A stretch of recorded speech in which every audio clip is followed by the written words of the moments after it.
Have you ever felt like you're just stuck on this hamster wheel? You're working harder and harder, but you just end up feeling totally wiped out? Well, if that sounds familiar, you're in the right place. Today, we're going to talk about building a system for productivity that actually lasts, one that works with your body, not against it, so you can finally get off that burnout cycle for good. So here's what we've got lined up. First, we're going to define the enemy, what burnout actually is. Then, and this is the really cool part, we're going to uncover the secret to your body's hidden energy rhythms. After that, we'll talk about building up your mental resilience, your psychological armor. And then we'll get practical and design the perfect focus zone. And to finish it all off, I'm going to give you a whole toolkit of super simple hacks you can start using like right now. Sound good? Let's dive in. Okay, first things first. Let's get a really clear picture of what we're actually up against here. This feeling we call burnout, what is it really? And why does it feel like it's an absolute epidemic for so many of us, whether you're a busy professional or a parent juggling a million things? Let's just talk about the sheer scale of this problem for a second. This isn't just you or me feeling overwhelmed. The World Health Organization estimates that burnout and all the stress that comes with it costs the global economy, get this, $1 trillion a year in lost productivity. A trillion. That number is just staggering, and it shows you this is a massive, widespread issue. Okay, let's bring it back down to a personal level. Does this question just hit a little too close to home? That feeling of being totally emotionally zapped at the end of the workday. Or, that creeping dread on a Sunday night thinking about Monday morning? Yep, those are the classic warning signs that something is seriously out of whack. And here are a few more signals you should probably look out for. Like, is it getting harder and harder to concentrate? Is your brain still buzzing with work stuff hours after you've supposedly clocked out? If you're sitting there nodding your head to any of this, yeah, that's a huge sign that your system is overloaded and it's time to pay attention. It's so important to get this right. Burnout is not just feeling tired. It's a real recognized condition, and it has three main ingredients. First, there's that deep, chronic exhaustion, like in your bones. Second, you start to feel cynical, kind of detached and negative about your job. And third, you notice your performance dropping, even though you feel like you're pushing harder than ever. Okay, now this is where it gets really fascinating. It turns out it's not just the stress itself that's the problem. It's how we think about it. There was this incredible study that found if you experience a lot of stress and you believe that stress is super harmful to your health, your risk of premature death goes up by 43%. That's huge. It just goes to show you that our mindset isn't some small, fluffy thing. It's an incredibly powerful tool for our health. So, if our mindset is that important, the big question is, how do we change it? And the answer is probably not what you think. What if I told you the key to managing all this stress wasn't about gritting your teeth and having more willpower, but about understanding your own biology? Seriously, this next part is a total game changer. This one quote just says it all, doesn't it? We've been taught to treat our workdays like a marathon, just this constant grinding output from morning till night.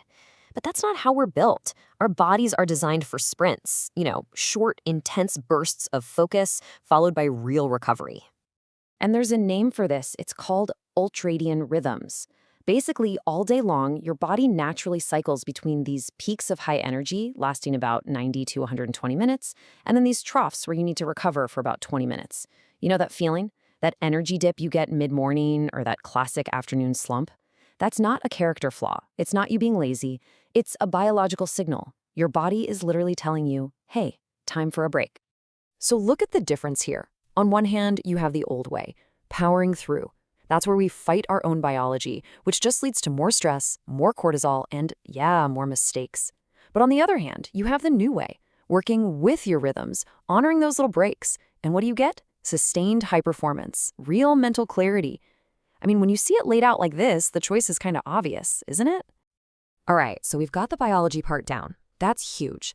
Now let's talk about building up our psychological armor. How do we get that inner strength, that fortitude, to handle all the stuff life and work inevitably throw at us? Well, a researcher named Dr. Robin Hanley Defoe came up with these 5 pillars of resiliency. And what I love about this is that it's not about just being tough and sucking it up. It's about being supported. It's about things like belonging, having your people, keeping perspective, accepting what you can't change, having hope, and even humor. These aren't just nice to have soft skills, people. These are the absolute core practices for building real, lasting resilience. Okay, so we've looked at our internal world. We've got our biology and our psychology sorted. Now it's time to look outward. Because the physical space where you actually do your work, well, it has a huge and honestly a really overlooked impact on your ability to focus and to do your best work. And let's be super clear about this. Your desk, your office, that corner of the dining room table you work from, it's not just a passive backdrop. It's an active player in how you work. The research on this is just overwhelming. The design of your workspace has a direct, material impact on your productivity, your well-being, and your health. And hey, if you look at it from a business angle, it makes perfect sense. Think about a typical company's costs. About 90% of their spending is on their people, salaries, benefits, all that. So if you can make even a tiny investment in the environment that makes those people just a little bit more effective, the return on that investment is absolutely massive. And this isn't just some fluffy theory either. We're talking about real, tangible results. Studies have shown that something as simple as improving the air quality in an office can boost productivity by 8 to 11%. Just stop and think about that. That's like getting an extra half day of focused work out of someone every single week just by having better air to breathe. It's wild. So what are the big things to look for? Here's a quick checklist. You want good air quality and a comfortable temperature. You definitely want as much natural light as you can get and a view outside if possible. Even just having a plant on your desk, that's a concept called biophilia, it has a proven calming effect. And of course, you want to cut down on distracting noise and have a little bit of control over your own space. Those are the big ones. All right, time to bring it all home. We've talked about the why of burnout, we've covered the biology, the psychology, and the physical environment. Now for the really fun part. Let's build your practical, hands-on toolkit with things you can literally start doing this afternoon. First up, you gotta use the right tool for the job, right? So for all those small, defined tasks, clearing out your email, admin stuff, the Pomodoro technique is your best friend. That's 25 minutes of focused work, then a 5-minute break. Easy. But for the big, complex, strategic stuff, writing, coding, real problem solving, you need to block out a serious chunk of time for deep work. At least 90 minutes, so your brain can really get into that state of flow. Okay, next up, and this is a big one for all of us, we have to reclaim our attention from our devices. These are simple, but they are so powerful. First, just go into your settings and turn off every single push notification that isn't from an actual human being. Create a tech-free zone, especially your bedroom. Go buy a cheap, real alarm clock so your phone doesn't sleep next to you.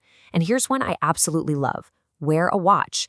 That way, when you just want to know the time, you don't accidentally fall into a 15-minute social media block hole. So what are you supposed to do during those 20-minute ultradian breaks? Here's the most important rule. Do something that is not productive. I'm serious. Step away from the screen. Go get a glass of water and just sip it slowly. Walk outside for 5 minutes. Just stare out a window and let your brain go wherever it wants. The goal here is not to be productive on your break. The goal is to truly, fully disconnect so you can come back ready for the next sprint. So really, when you boil it all down, this whole idea of sustainable productivity is built on small, consistent habits. It's about working with your body's natural rhythms, not against them. It's about building up that inner resilience, optimizing your space, and taking back control of your digital life. You don't have to boil the ocean here. Just pick one thing, one small action from this list, and just do that today. And that brings us right to the final and honestly the most important question of all. This isn't about what you just learned, it's about what you're going to do. So I want you to look at your calendar right now for the rest of today. Where can you block out just one small intentional break to recharge? Because that one small act, that's the first step. That's how you start building a way of working that's not just productive, but truly sustainable. Thanks for joining me.